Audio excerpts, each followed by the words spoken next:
Hello everyone, welcome to today's documentary. We are going to show you a special place called Rumney. This area is located at the east side of Cardiff. This area has a population of over 50,000 people with many things to do, which provides Rumney Primary Care Centre, where people can go and have checkups with a chemist next door. 2 primary schools, so you can have a choice on where your child is educated, at Rumney Primary School or Greenway Primary School, where it is also a partnership hub. Nearby is a leisure centre where people go and socialise while they exercise, located in the middle of Newport Road. Lay back in a few pubs to have a drink after a long day and share a moment between friends, and multiple shops scattered on different roads so you can decide where you can buy your items. However, we're not focusing on Rumney in general, but on its parks, rivers and lakes. So buckle up your seatbelts and get a bite to eat while you watch Ben's new instalment of this series, Riveting Rumney, as we will take a stroll into these fine topics.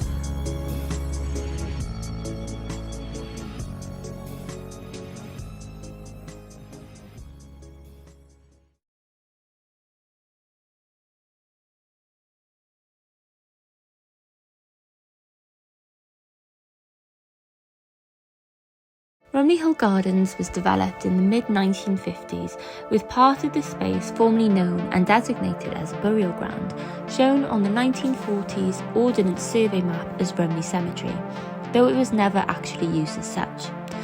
In March 1940, the cemetery superintendent reported that the Rumney burial ground, comprising of 0.75 acres of land, had come under the control of his department in April 1938, with no burials taking place. Rumney Hill Gardens is an absolute sight to see, ranging from its several hundred flowers from the thousands of trees located near and next to the entrance.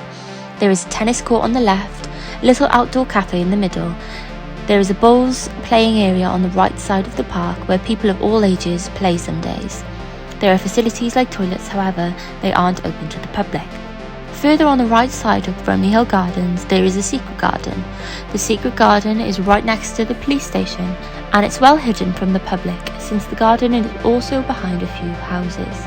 You can find several types of flowers, the occasional insect or two, bushes which hide the garden better, 2 benches and a greenhouse.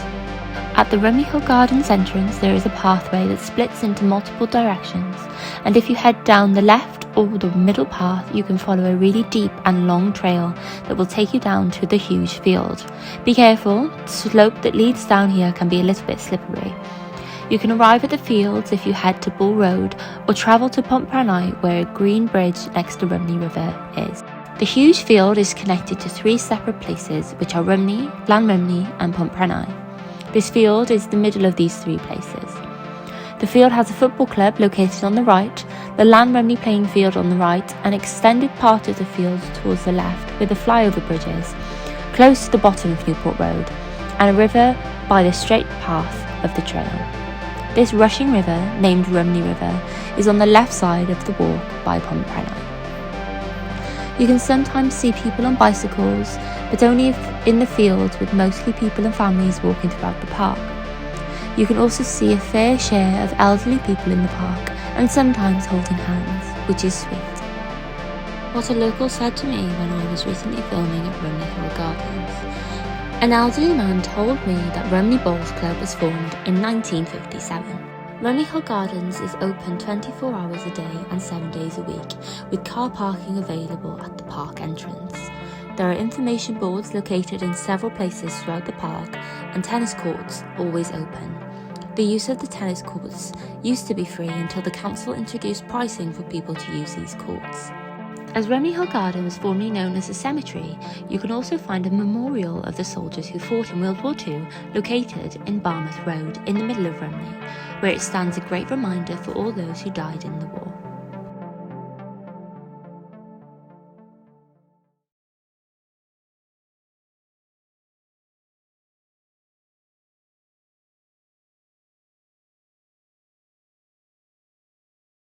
There are many rivers in Cardiff. They can be short or long depending on the area, with the popular one being the River Taff, located near Cardiff Central. This river flows along Butte Park, the Principality Stadium and View Cinema. There is another river that goes through other areas of Cardiff. This river goes through some of the other areas of Cardiff and is called Rumney River. This river is 36 miles long and stretches from the Rumney Valley all the way from the bottom of Rumney, passing by the Severn estuary and connecting to the mouth of the Severn, which flows into the Bristol Channel. You're probably thinking that this river is really interesting, but there is more to unpack as we discover the real reason why the Rumney River is featured. On Friday, 21st of August 2015, a teenager named Nicola Williams was reported to be missing and took several days only to find her body in Rumney. Fire crews recovered Nicola's body and the doctor confirmed her death. Nicola lived in Trowbridge, which is located on the east side of Rumney, and she went to St Illtyd's Catholic High School. The head teacher of St Illtyd's described her as polite, respectful and a hard-working student. Dozens of people contributed flowers as a tribute for her near the spot where she died. The police later confirmed her death wasn't suspicious.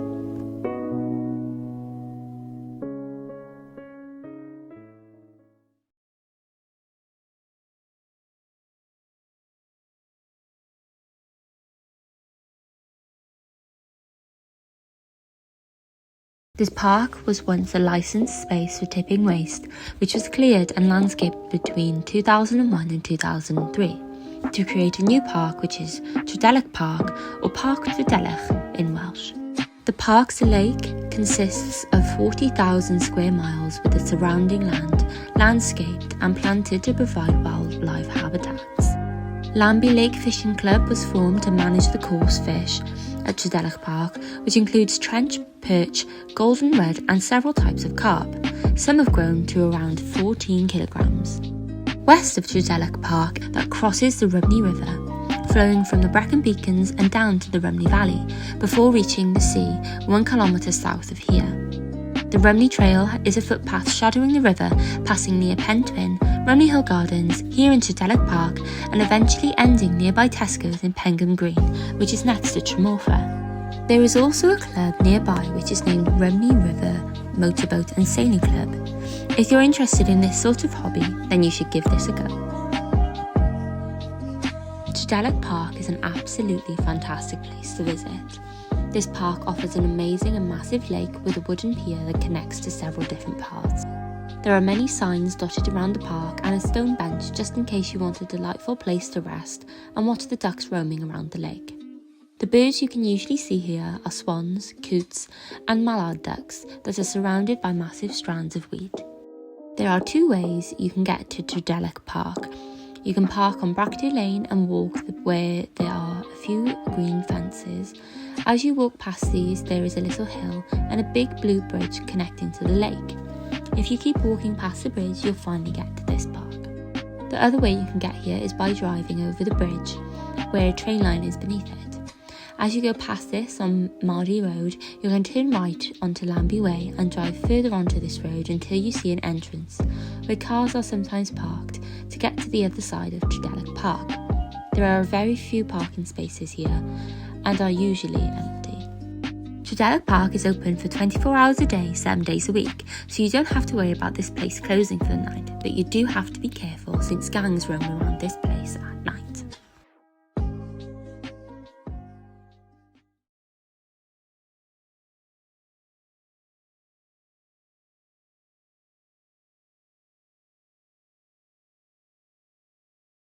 The relict seawall on Rumney Great Wharf comprises of a 560-metre length wall located behind the modern seawall. Much of the surviving structure of clay bank might be the original of the documented evidence, pointing to a date as early as 1591. Rumney Great Wharf is meant to be a bird-watching area, but I haven't seen any birds when me and my friend went there for the second time to film a scene for my media project in Mac Academy. We were both surprised that the place looked quite nice with nothing on the left and Splot Steelworks on the right. The wharf did look a little bit gloomy, but it was far better than Splot Beach with its appearance. But overall, Rumney Great Wharf is a lovely place to come and clear your thoughts by listening to the crashing yet calming waves near where you are. There isn't any information on when this area opens or closes, but I would assume that Rumney Great Wharf is open every day and at any time.